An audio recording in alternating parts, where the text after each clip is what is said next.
I've learned a lot today. I want to thank you for bringing this information to the show. This has Well, been thank you great. for having me. Yeah. You bet. Now, before you leave, we're not done just Yes. yet. Are you ready to play PodDeck Pandemonium? Absolutely. All right. So, for all of our listeners out there, in case you did not know, PodDecks is a proud sponsor of Pod Theory. You can pick up your PodDecks physical decks at poddecks.com and use the promo code PodTheory at checkout to save 10% on your order. These cards are absolute game changers for your podcast. If you need something to stimulate conversation with your guest or just bring new topics to your show to talk about in a solo format, PodDecks has you covered. So I got 5 pod decks in front of me, and I like to do this with all of my guests. If you go back to episode 90, when I had Sarah Macon on the show to talk about burnout, we did PodDecks Pandemonium and had PodDeck Pandemonium and had a blast. So, Britany, what we're gonna do? I've shuffled all of my decks. I did not look at the top card. I'm going to pull off the top card and read it, and we're going to talk about it. So these could be anything. Okay. So we'll see what happens here. Ready to have some fun? Yep. This conversation's really going to start going some places now. All right. Well, hey, if it goes too far out of bounds, I have an editing key myself. I can bring it all back into where it needs to be. So I'll start with the first interview deck, and our card reads: when you think about success, who comes to mind and why? Ooh. So I think I would actually have to say my dad. He has always been like my guide. He's an entrepreneur.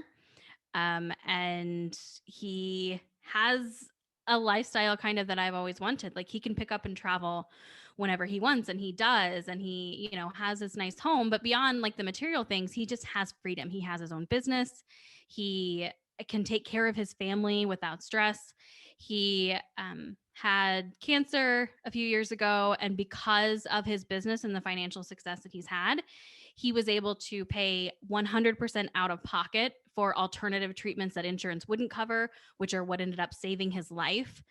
And so just being able to have the flexibility and the freedom to just kind of do whatever he needs and wants for his family and for himself is success to me. So he's always been kind of the person I strive to impress with whatever I do.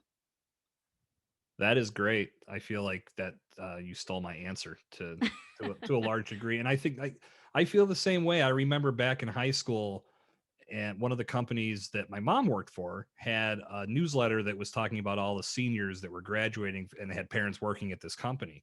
Mm-hmm. And one of the questions that we had to answer was, "Who is your hero?" And I had a few friends that were in there, and they're all putting their favorite basketball players or sports stars. I put my dad. Right.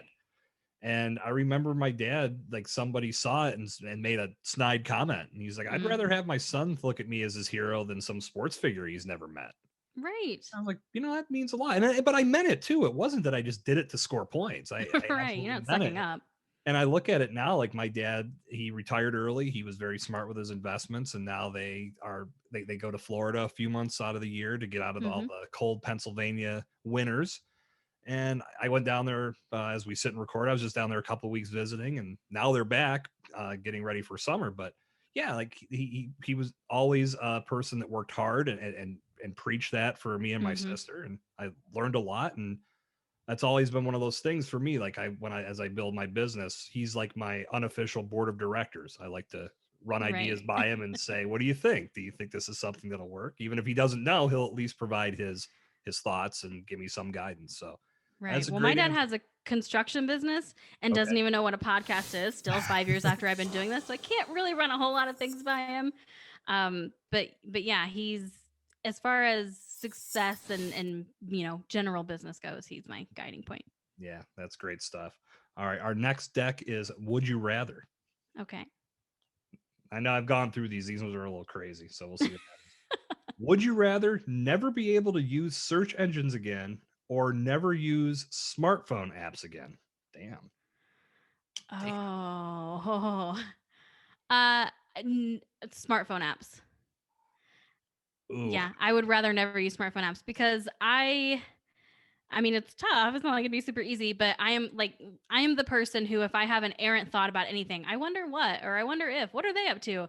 I'm on Google at least 15 times a day, like just looking up something. And so, like, literally, this just happened last night where my husband and I were having a conversation and he was like, I wonder about this thing. And I was like, well, let me just look it up really quick. And it was a difference between rubbing alcohol and hydrogen peroxide, like the stupidest stuff. But I was like, what's really the difference? And so I went and looked it up.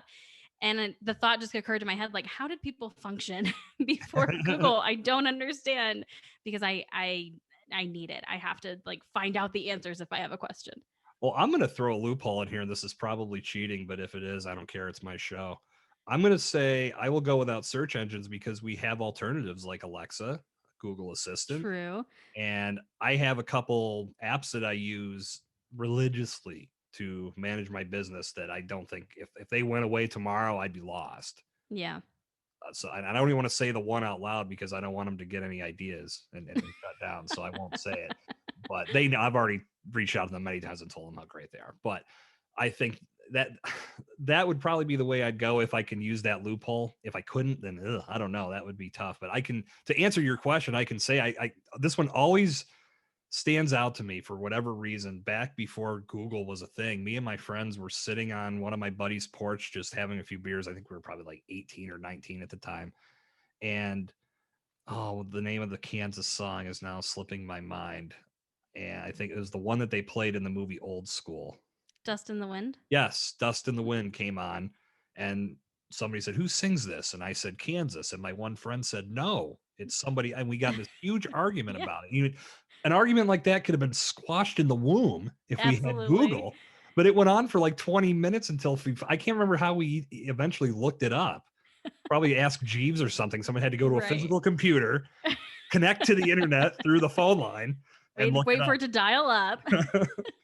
We had to wait for our other friend to get off the phone so it would be clear so we could get on there. But yeah, that's those types of argument. That's the thing. The kids of this generation will never know that struggle. Nope. We'll never know how hard that was. All right. Number 3 from our interview deck. If you could only eat one food for the rest of your life, what would it be? Potatoes. Potatoes. In just about any form, I love potatoes. Like, it's my thing. So a lot of people, I mean, for those of you not watching, I'm a bigger woman, and like when I tell people I don't like bread, they're always like, "Oh my god, I wish I didn't like bread. I'd be so skinny." I'm like, "Well, that's not the only component, so no." And it's because like I love potatoes. I get my carbs elsewhere. Because there are other ways to get carbs. Right. So yeah, if I could have potatoes literally every single meal, like I would do that because they're just the best. I love potatoes too, but I don't think I could live a life without chicken wings. Oh, I see, I'm not a big chicken fan. love chicken wings. Just yeah. And Yeah. but there's the thing though, because I love steak too. I love do all these bad too. things. Why can't I love salad? I love healthy things. Yeah, I'll go with wings as my final answer. All right, deck number 4. What the heck? If you had to pick a new name for yourself, what would you pick? So this has been an ever evolving thought in my mind because my name is super basic and very common, and I really don't like it. So I've always like wanted all of these different like exotic names or whatever. Like, growing up I wanted to be Ariel, obviously. And so I don't really know like if I could change my name right now what it would be. But I've always really liked the name like Arabella, and you can like short it to Ari. But I floated that past my husband one time when we were like having a brief conversation about having kids, and he was like, "That's the stupidest name ever." So maybe I wouldn't change it to that. But yeah, I am very tired of being called Britney Spears, even still to this day. But it was especially terrible in middle school and high school. So Yeah, that's not exactly a topical. I don't know. not anymore. I'm not calling But it an insult at all, but it's not exactly topical. Other than her doing her right. dances in her basement like a weirdo. Well, she just came out with that whole new documentary. So now she's back in things again. But no, I have been called Britney Spears since like 6th grade. I totally get that. I could absolutely see that. I've resisted the urge for an hour. I'm kidding. Like I said, that's not exactly topical, but right. I've honestly never thought about this. So instead of wasting the listeners' time with me trying to ponder what I'd change my name to, because my name, what I learned was Jason was the most popular name of 1979 when I was born. And it makes sense because I graduated with a bunch of Jasons too. So Can totally relate. yeah, so I never really thought twice. I've always liked the name, so I'm gonna stick with Yeah. it. Well, in college, I was a resident advisor, and there was a staff of 15, and three of us were Britneys. Uh, And so we had to kind of go by some nicknames. And so I went by my last name at the time, which was Judd, my maiden name. And I still have college friends. Like my best friend to this day, she still calls me Judd because that's yeah. just what everybody called me because there were just too many damn Britneys.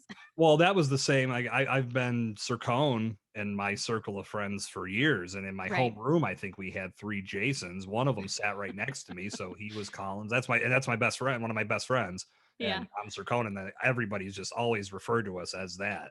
So Mm-hmm. when you'd hear Jason, you'd see seven heads pop up.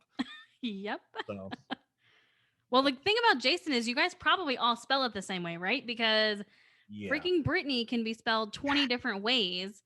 And so no one ever gets it right. And yeah, I've seen variations of Jason, but I think that came later. Like people threw in a we're Y adding a Y. or Yeah. Jasin, which I'm not Oh, on board God. with at all.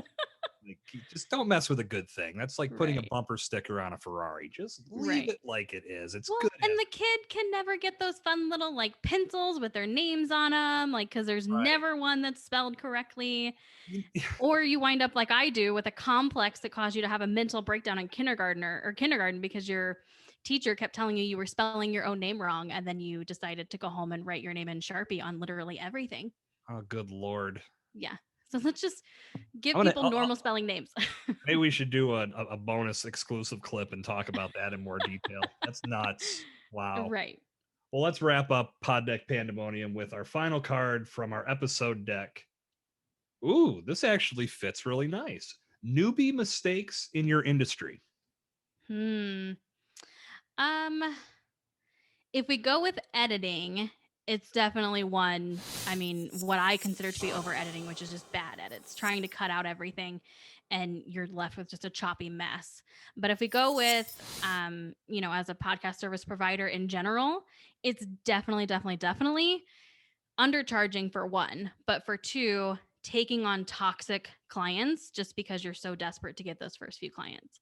That is always a bad idea. Listen to your instinct, look for all of those red flags, and if there are any, run away. Could not agree more. Especially as you get yourself established, you can Yeah, work yourself away from those type of clients. And I right. will add to that, especially with somebody new starting a podcast, I think trying to monetize too quickly is a Yeah, big mistake. You want to get some volume out there. You want people to truly understand what your show is all about. You got to build that audience. I think people are too quick to want to build an audience to the point where they're really not thinking about who's listening to my show. Are they going to right, come back to this every week? Are they going to share it? Are they really who I want, or are they just a one and done? right. So you have to Is the thing thoughtfully I'm going to offer even something they want? exactly, If you don't know exactly. who your audience is, you don't actually know what they need or what they're going to spend money on. Yeah, I've heard this brought up in Clubhouse a couple times in one of the rooms that I'm a moderator in, where people are, well, I got 5 episodes. I think it's time to monetize. I'm like, no, it's not, sir. Pump the brakes a bit. Like, Right. let's talk about the strategy here, because Right. Did clearly, you I think, come in already with an audience of 20,000 listening to each of those 5 episodes? Because if not, no. yeah, that's and again, I think that's an overall thing that I feel is I know Gary Vaynerchuk talks about this a lot, is that we're just not patient people. We want Yeah. things so fast and we want results so fast that we're forgetting that we're going to learn so much on the journey that gets us there, that it's Yes. going to make us a better person when we do get there. Yeah. And forgetting about that can really cause some problems. And I think ultimately that's what leads to a lot of podcasts fading away, because Absolutely, it is. everybody wants to rush to the big result, knowing that they can't get there, but not realizing that there's a methodical way to do this. And it's podcasting. It's fun. I'm going to have some great Hmm. conversations along the way. And when the time's right, things are going to fall into place. So that's what I Yeah. would add is, if you're new starting out, don't rush things. Plan everything out accordingly. The world went on yesterday without your podcast. It'll go on today and it will go on tomorrow. Hmm. Release it when you're ready. Right. Don't release it just because you feel you have to rush something out there.